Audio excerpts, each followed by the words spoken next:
bit cool out this morning. Had a little bit of frosty stuff overnight. Man, am I thankful for defrosters. And a wiper.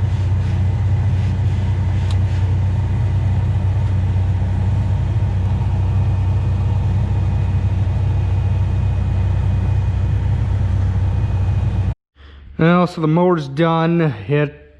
We're done with it for the year. Gotta take and sharpen these blades because they are dull for mowing pasture and corn stalks for corn fodder. And it's time that they get a sharpening. We'll do that whenever we get a slow minute.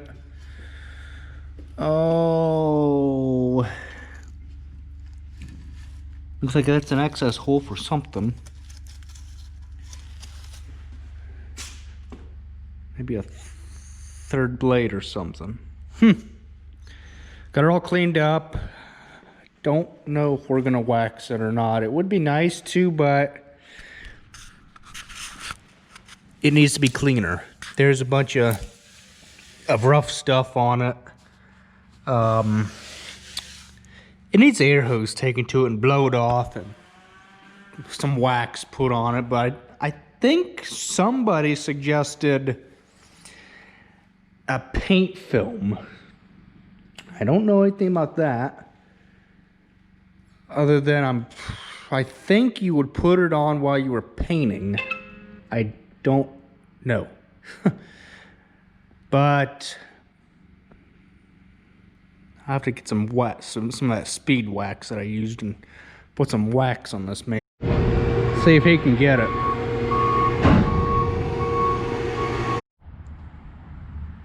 We're raking corn fodder.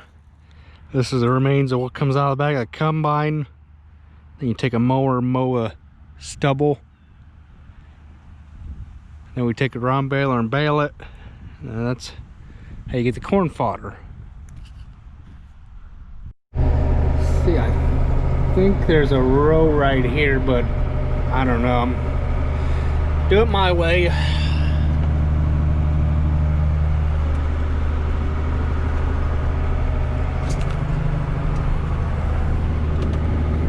Running 250. I think they're both 258 hay rakes. And a dolly, just singling them.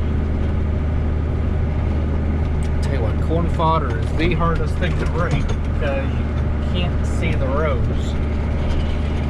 Or at least I can, I'm just guessing at it.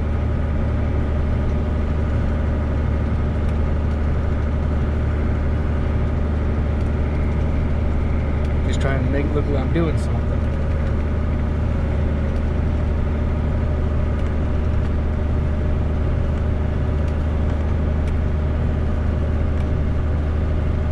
John Deere 1700. I would have been happier with the 4020 or something, but yeah, that's what Dad wanted, so I can't argue with him.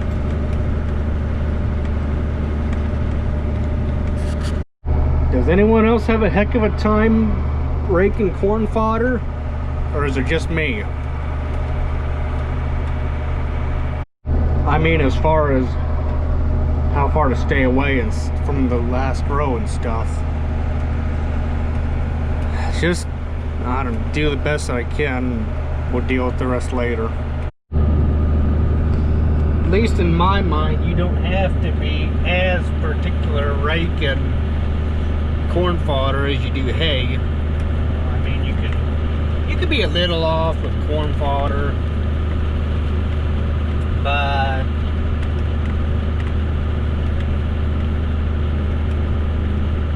you don't gotta be as exact either with raking. As long as the baler can pick it up, it don't matter. What the heck happened over there? I think I had the sun in my eyes. Why that looks like crap.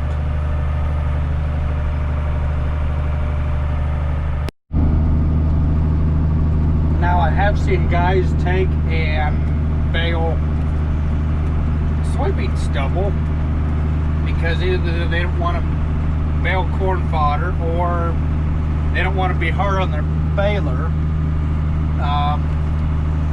Kind of curious. Maybe I can talk to Dad into baling like 5 bales of that, you know, soybean stubble or something. Take the straw chopper out of the combine and maybe make 5 bales of them soybean stubble just to see what it's like, because I don't know, I'm curious just to see how it's spread, because this stuff here, it gets all hard and molded and it don't spread very nice. It don't absorb nothing, and I'm not complaining, I'm just stating a fact.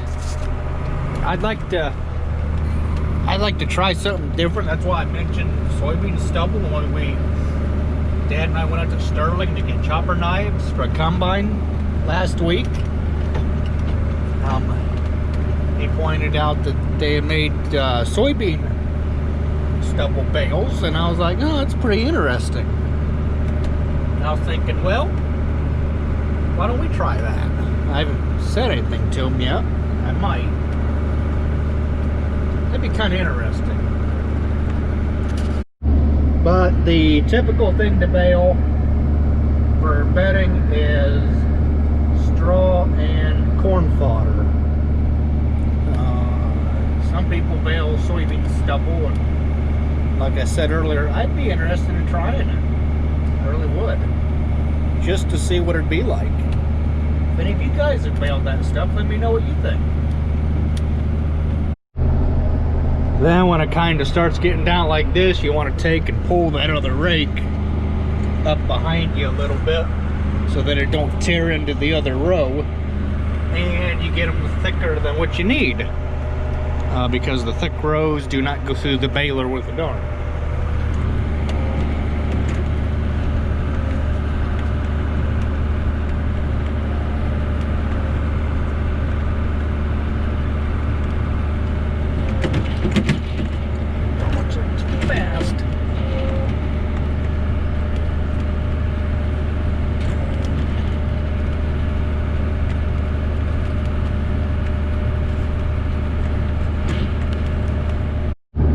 This stuff is so hard on a round baler. When you're baling, the reason why it's hard on a baler is because now you see them corn stalks are real tough. They're real tough, and they don't bend easy. So you're trying to take them corn stalks and bend them around in a circle, so that it can start making the roll of hay or corn fodder, and it's plugging up and it's jamming, and it's just not easy on, yuck. It just isn't easy on the equipment when you're trying to do that kind of stuff.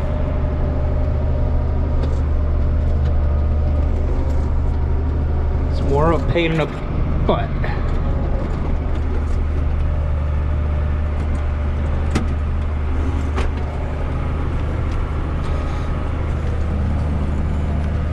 Trying to watch and steer, and I think that's where I want that rake. Okay, maybe I'm not so good at raking.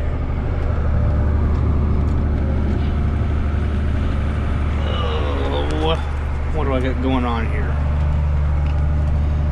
I don't know. Ain't gonna be one baling it. So, Dad, he says to me the other day, he says, you know, the reason why these are screwed up is because you don't shut the tractor off and relieve the hydraulics. Well, I'm thinking,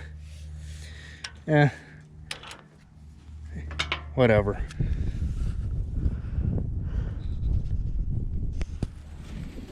Done raking corn fodder. Now go hook up to the baler. Get the round bale monitor put back in this tractor. I think this Yeah, this is the one we originally had on the round baler. Then we decided that we'll put a plug in the 7800 so that it can round bale. You know what? Should hook this end up before I put it in the bracket. These things are always fun. You just take it like that. Now I get round baler.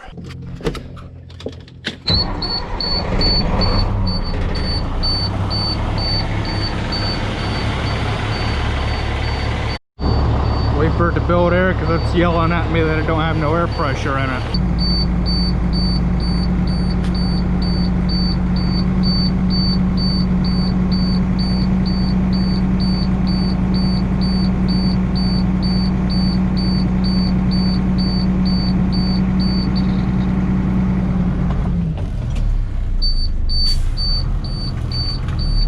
Guess it needs to get up a little bit above 90.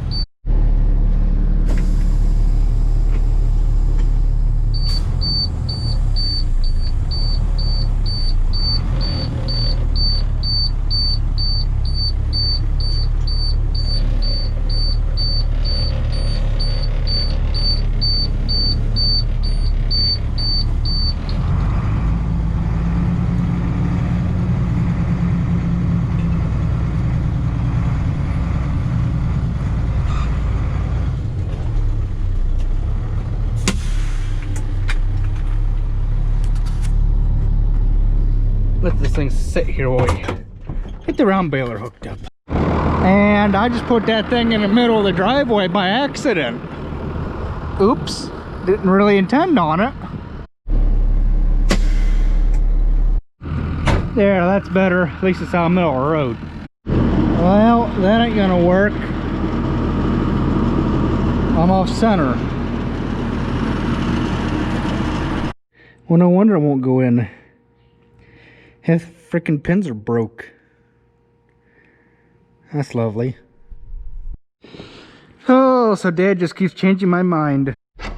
He wants the 4020 taken over to where the rakes, where I just got done unhooking them, and start raking. He wants the corn head pulled out so we can put that on the combine.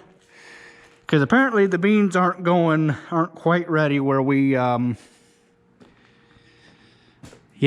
we are going to cut for a neighbor. Oh, I can't quite reach it. But I gotta move the lime truck out of the way because that's where he wants the corn head parked so we can hook up to it easier.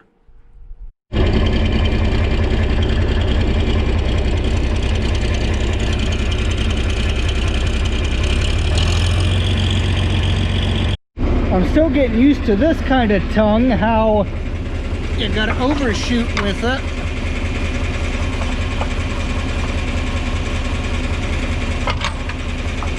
No, it's the 20-foot head. We got too many darn carts because the 20-foot, it goes backwards, which is queer. This one, it goes forwards to extend. And my job is to go out here and pick these bales up.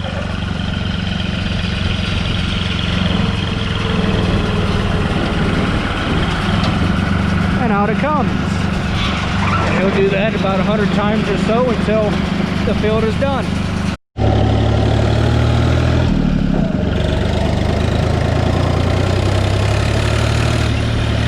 Just about to the halfway point. Well, I'm headed home. I'm cold, and it can wait until next week to finish. Look at that tall whip on that thing. It's every bit of 5 foot. So, and I got a bath today. Looks a lot better. So I'm gonna try and see if I can go for 2,000 hours on the set of original tires. I think it'll be able to, I think I can do it. I think the backs are just now starting to wear. Yeah, they're just now starting to wear. It's been a good machine. Hopefully I won't back into no more buildings or anything with it. And maybe I'll be able to buy me a new one, 2021 Gator, in about 3 or 4 years. Still got a lot of them to move yet. A lot of them to move. This isn't really a really efficient way to move bales, but it's how we do it. I'd much rather have a round bale trailer and load yourself, hook up, go, unload, unhook, unload, hook back up, take it back out, load it back up, and away you go. One man, one tractor. I'm gonna be pushing to get them out of the valley here before it starts to rain at 1 o'clock. Valley being a lowland with a high ground going up. Picture a valley, a deep hole in the ground and so wide. That's what a valley is, kinda. This lowland here is called a valley as well. You can see the higher ground up there and how it kind of just funnels down this way into the lower ground. Well, we're done moving bales.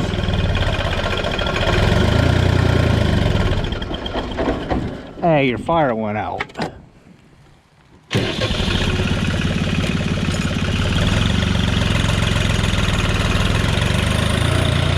The last one behind me, and there's a whole lot of them up there in front of me. And that's what I mean when I say a whole lot of them. There's probably about 100 to 110 or so, and I'm done, and I'm getting wet.